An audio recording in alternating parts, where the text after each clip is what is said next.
আর্জেন্টিনায় কি বর্ণবাদী আচরণ আছে? এই প্রশ্নটা খুব সরল, আর সেই প্রশ্নের উত্তরও সরল হওয়ার কথা। আচরণ থাকতেও পারে, নাও পারে। প্রশ্নটা হয়তো হতে পারে কি পরিমাণে আছে। আসলে বর্ণবাদী আচরণ বিশ্বের প্রায় সব জায়গায় থাকলেও পার্থক্যটা পরিমাণ ভেদে। আর্জেন্টিনার ফুটবলে এখন আলোচিত এক নাম কিকি রামোস। বর্ণবাদী ইস্যুতে তার আলাপটা আসলে কি? স্টিফেন কিকি রামোস হাইতির পোর্ট ও প্রিন্সে 2009 সালে জন্মগ্রহণ করেন। 2010 সালে হাইতির ভূমিকম্পের পর একটি আর্জেন্টাইন পরিবার তাকে দত্তক নেন। এরপর থেকে তার বেড়ে ওঠা মেসিদের দেশে। বর্তমানে তিনি ভেলেস সার্সফিল্ডের যুব দলে খেলছেন, আর এর মধ্যে আর্জেন্টিনার অনূর্ধ্ব 17 দলে অভিষেক হয়ে গেছে।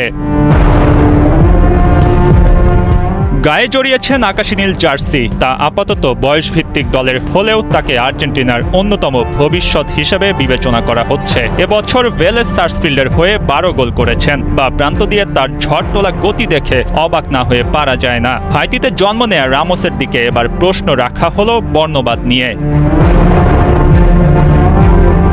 আর্জেন্টিনা কি কখনো বর্ণবাদের শিকার হয়েছেন কিকি রামোস? সম্প্রতি এক সাক্ষাৎকারে পাওয়া এমন প্রশ্ন পুরোপুরি উড়িয়ে দিলেন এই ফুটবলার। আর্জেন্টিনায় আসার পর থেকে এখন পর্যন্ত বর্ণবাদের শিকার হননি রামোস। যারা বলে আর্জেন্টিনার বর্ণবাদ আছে, তারা কেবলই বলার জন্য বলে।